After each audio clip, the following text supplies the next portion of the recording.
মধ্যপ্রাচ্যে এখন মহাযুদ্ধ, একদিকে ইরান, অন্যদিকে ইসরায়েল এবং আমেরিকা। প্রাচ্যের যুদ্ধে ইন্ধন পাশ্চাত্যেরও।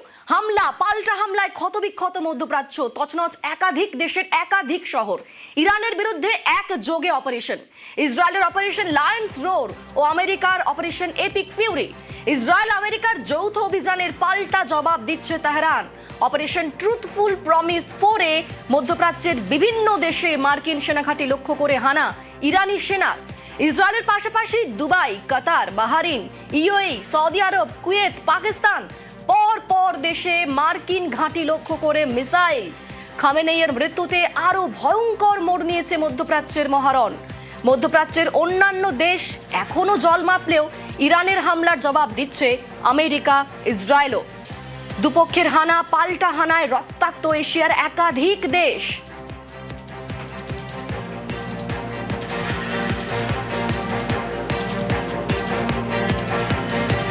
এই মুহূর্তে আমাদের সঙ্গে সরাসরি রয়েছেন আন্তর্জাতিক সম্পর্ক বিশেষজ্ঞ সংঘমিত্রা সরকার। আপনাকে নিউজ 18 বাংলায় স্বাগত। এই গোটা বিশ্বে যদি এখন এই যুদ্ধ পরিস্থিতি আরো বাড়তে থাকে, চলতে থাকে, তাহলে তো গোটা বিশ্বের একটা অর্থনৈতিক প্রভাব পড়বেই। ভারতের ওপর এর প্রভাব কতটা পড়তে পারে, এটাই এখন সাধারণ মানুষের মনে, সবার মনে কিন্তু একটাই প্রশ্ন।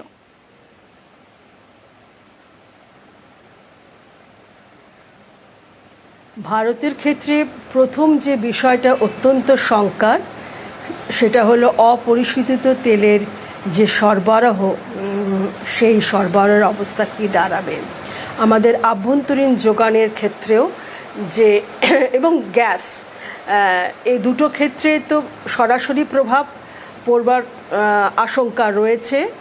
আন্তর্জাতিক বাজারে আপনারা নিশ্চয়ই জানেন যে তেলের দাম, অপরিশোধিত তেলের দাম বেড়ে যাচ্ছে এবং তেলের দাম বাড়া মানে যেটা দাঁড়ায় সমগ্র আভ্যন্তরীণ বাজারে এর প্রভাব পড়বে। এটা হলো অর্থনৈতিক বিষয়।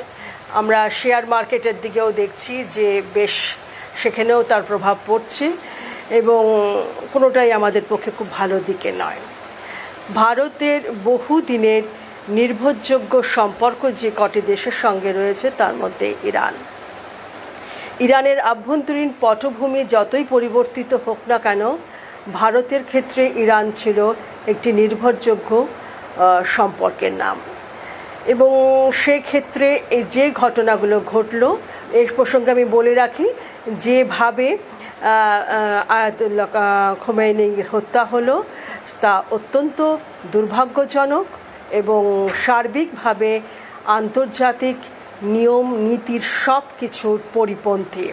1945 সাল থেকে যে সার্বভৌম ভিত্তিক যে আন্তর্জাতিক ব্যবস্থা ছিল, তার সম্পর্কিত প্রথাগুলো ছিল, তাকে সম্পূর্ণ ভেঙে এই আক্রমণ হলো এবং তার প্রতি যে বিদেশিদের আক্রমণ, মূলত ইসরায়েল এবং মার্কিনীদের, তা অত্যন্ত নিন্দাজনক।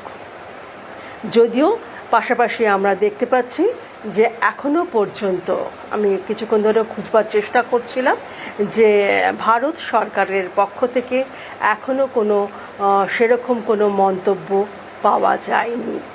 কেন পাওয়া যায়নি সেটা হয়তো সময়ের সঙ্গে সঙ্গে উঠে আসবে। যে বিষয়টা, আরো একটা প্রশ্ন, যে এই যে যুদ্ধ, এই যুদ্ধ কি ইমিডিয়েটলি বন্ধ হওয়ার পথে কোনো লক্ষণ দেখা যাচ্ছে, নাকি এই যুদ্ধ আরো বেশ কিছুদিন ধরে চলবে?